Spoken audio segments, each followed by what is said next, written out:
Records are something to marvel at, good or bad, especially ones that will probably never be beaten.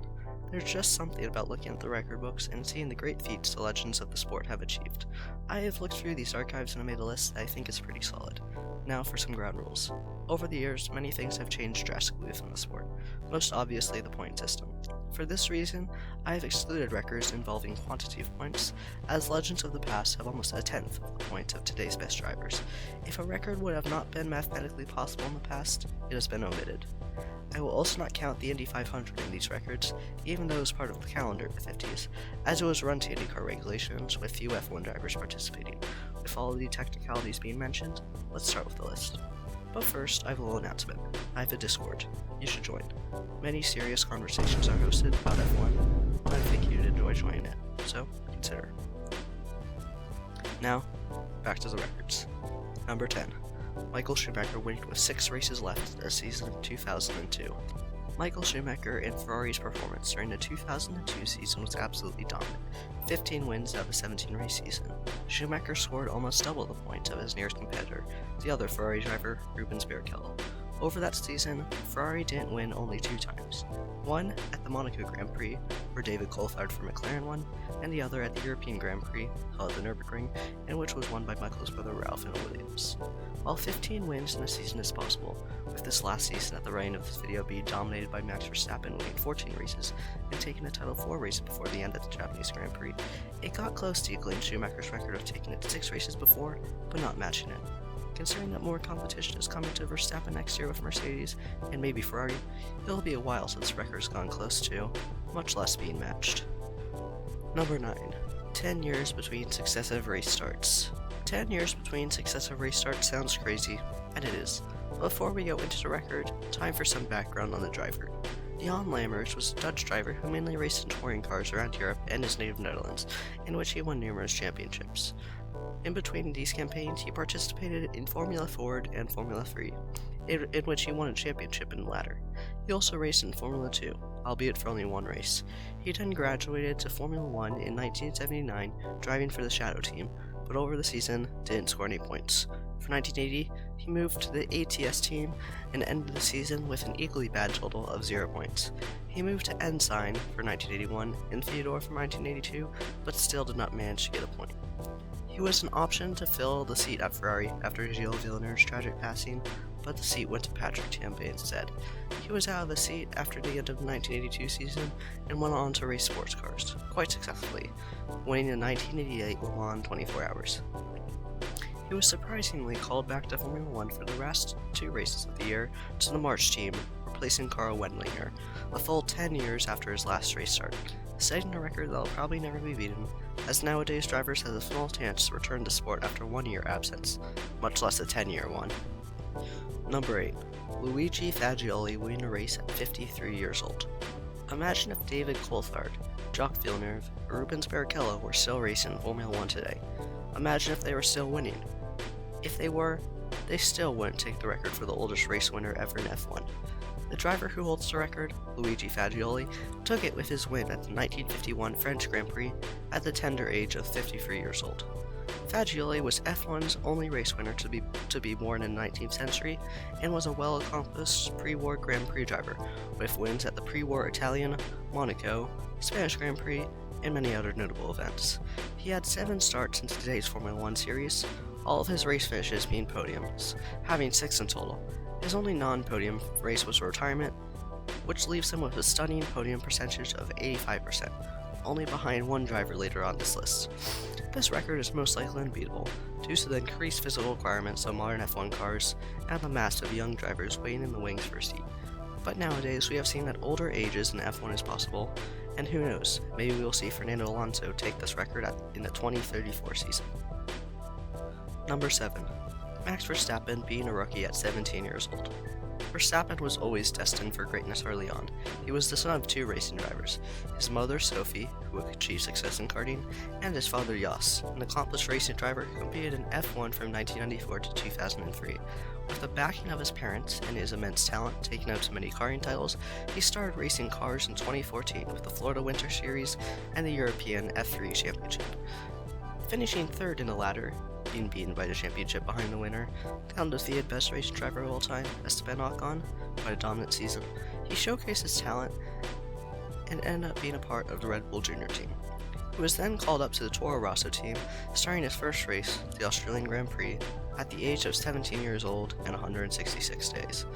By this age, he was able to drive Formula 1 cars at 200 miles per hour, wasn't able to drive a car in his native Netherlands, as the license age is 18 years old. This record will probably never be beaten, as after his debut, the FIA changed the age minimum of a super license to 18 years old. Even though Verstappen had a pretty good rookie season, and his youth didn't show any examples unsafe or slow driving unfit of an F1 driver. Number 6. 7 years between successive championships. Gentlemen, a short view back to the past. 30 years ago, Niki Lauda won his third championship in 1984 with McLaren. This swan song of his career was quite remarkable, considering his horrific crash in 1976 and his comeback to almost win the championship.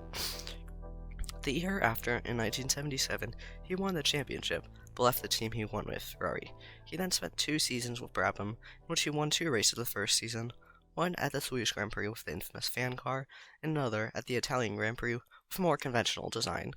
The following season in 1979 was atrocious by Lauda's standards, retiring from all but 2 of the season's races.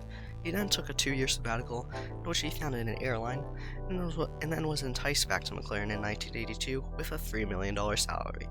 After a few semi-successful years in which there were few wins and many retirements, he then had a great season in 1984, in which he took the championship, 7 years after his last one.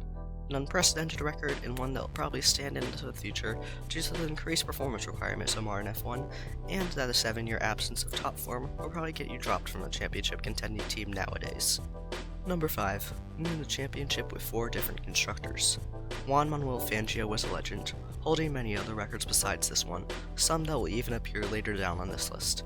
He was an accomplished pre-war Grand Prix and rally driver, especially in his native South America, but he achieved his greatest success in that first decade of Formula 1, which is where this record comes from. In 1950, he entered Formula 1 with Alfa Romeo, and stayed with them for 1951, in which he won the championship. He then moved to Maserati for the 1953 season after a 1-year break due to Alfa Romeo withdrawing, and that season he finished second in the championship.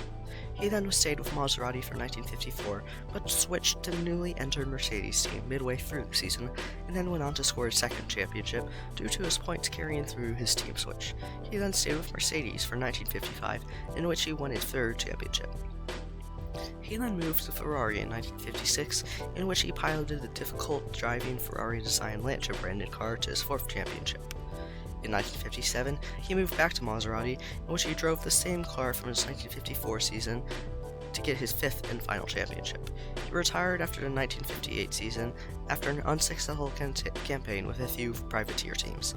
This left his career with 5 championships with an unprecedented 4 constructors: Alfa Romeo, Maserati, Mercedes, and Ferrari.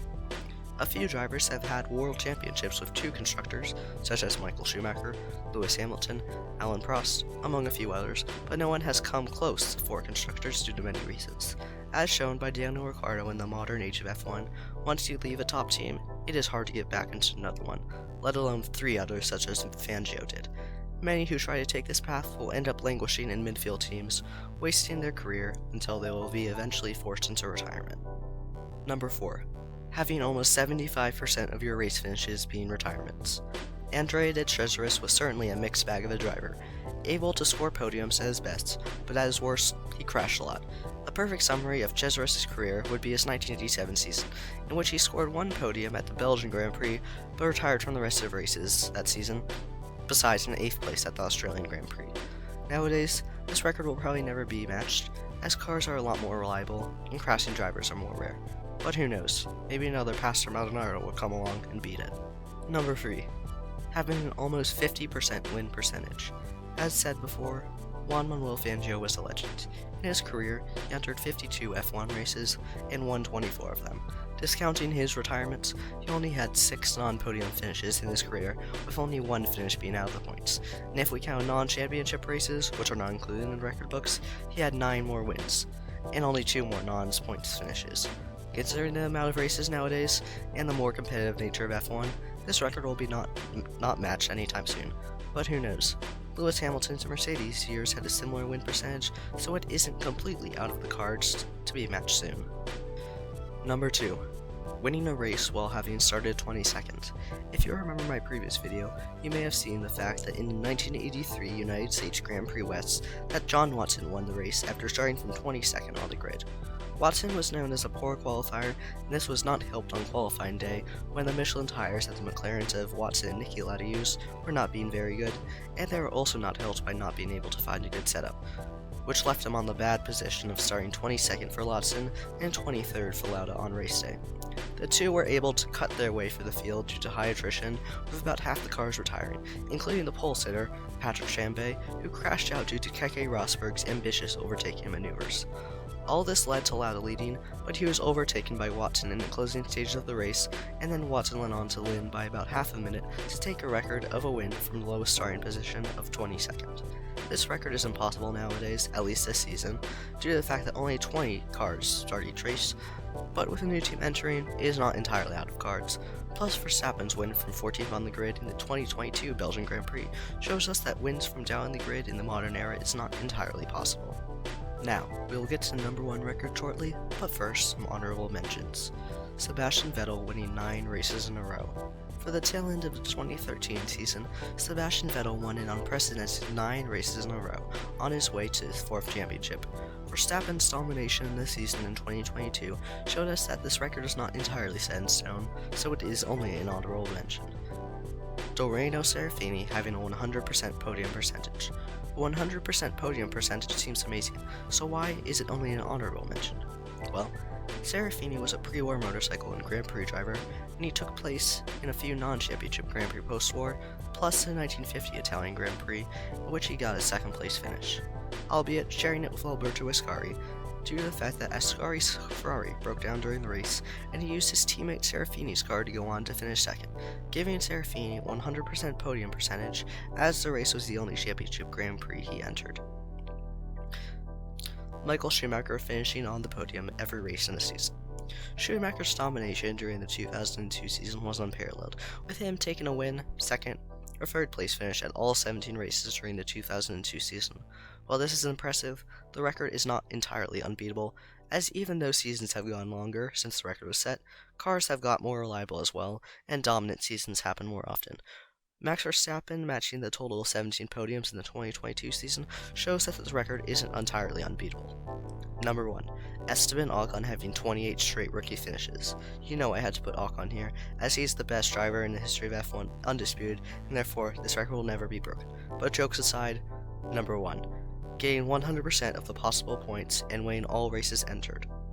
Alberto Ascari's 1952 season was absolutely dominant. For some background, the 1952 season was run to Formula 2 regulations, which led to Alfa Romeo, the previous year's champions, withdrawing due to not being able to fund a new car. For the first race, the Swiss Grand Prix, Ascari didn't race as he was in America qualifying for the Indy 500, which is said previously will not be counted, which is good for Ascari as he retired. For the rest of the season, Ascari dominated. He won the Belgian, French, British, German, Dutch, and season-ending Italian Grand Prix, and clinched the championship 2 races before the finish and captured every point available, even with his Indy 500 retirement, as back then, scores were able to be dropped due to the dodgy reliability of the time. This will probably never be topped. With the increased competition today and longer calendars, 100% points in every win is still and will be unbeatable into the future. And that tops off the list of 10 unbeatable Formula 1 records. If you enjoyed watching, like, subscribe, consider joining the Discord server, and I'll see you next time.